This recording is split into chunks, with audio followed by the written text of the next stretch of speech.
Hello. Hi. All right, so tell me about this family tradition and where it came from. This family is well, my husband is the McFarland, but his mother's family was the Peraro family, and his grandparents, Fred and Lucille, they used to just live for cooking, and they would live for the grandchildren too. So it was such a family that was just steeped in this love of their grandparents, and these family get-togethers over the holidays. So the thing that I have picked up on, I've been married to him for 25 years, so almost. So I started going over there right then, even maybe before we were married, and learned a lot of the things about the Italian cookies at the holidays and ravioli and meatballs.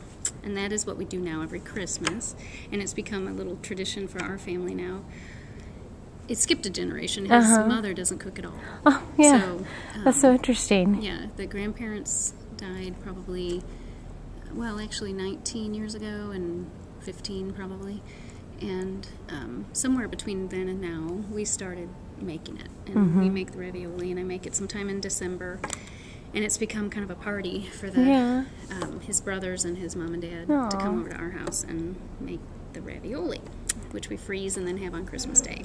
So it's reminiscent of what they used to do, the grandparents used to do, with everybody coming together and making the food. Yeah, I don't know that they actually, I think it was mostly the two of them that did the cooking until I came in the family, and then I would go over and cook with them. That's great. But it's become kind of a new tradition. Their tradition was to eat it. Which is a good tradition. Yes. So what made you decide to go over and learn the recipes? I don't know. I think they were just such special people, and they were so welcoming to me and the family. And I think because I had a little interest in learning how to cook at the time, I was newly out of college and didn't really know how to cook much. So I think it just was a good, and I was new to Kansas City. They lived here all their lives. So it was a good learning experience for me, too, to learn this family tradition. Oh, it's so wonderful. Yeah. All right, so tell me how it kind of works.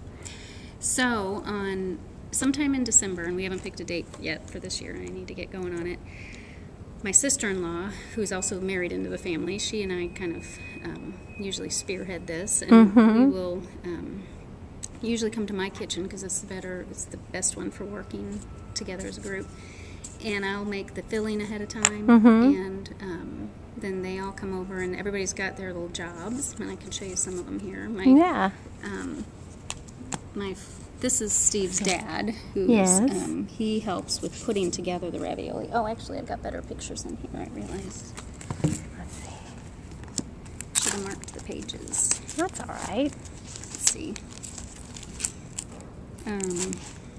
So we've gotten better about it every year. I mean, we're kind of getting it down to a routine. Get it to a science. Yeah, it's Christmas Eve. Oh, here we go.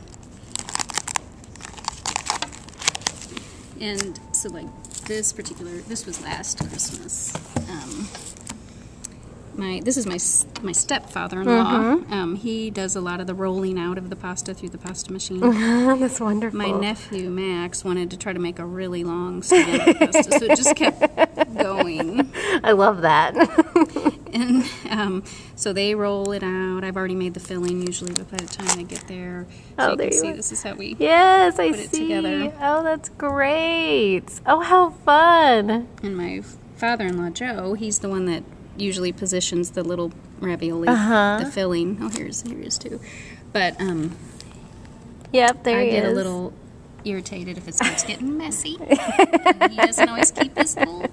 Yes, I understand that completely. Yes, I thought you would.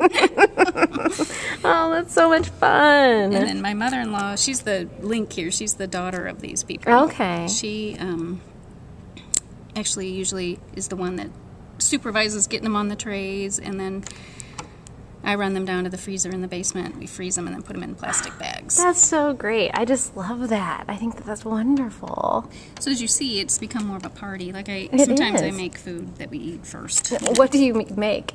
Well, usually I make an Italian soup. Like it's a lunch afternoon thing. So And then they drink a lot of wine. So usually we're drinking a lot of wine. And yes, making a lot of ravioli. Yes, we make usually about 100 raviolis, and they're big. They're about that big. Oh, wonderful. Well, I think that that's great.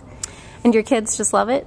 They love it. They help. This is Tim, and here's my son, and Andrew's in here somewhere. Aww. And Andrew.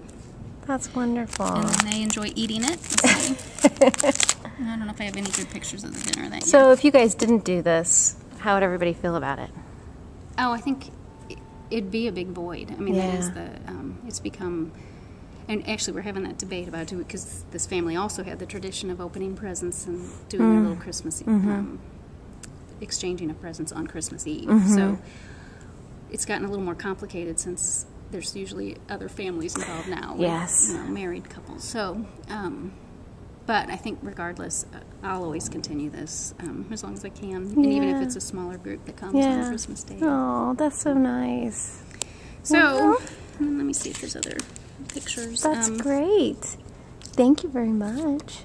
You're welcome. There's a family picture from a few years ago. Oh, of wow. Christmas Day. It looks so nice and like so much fun. It is fun. Yay. Good. Well, thank you. Thanks.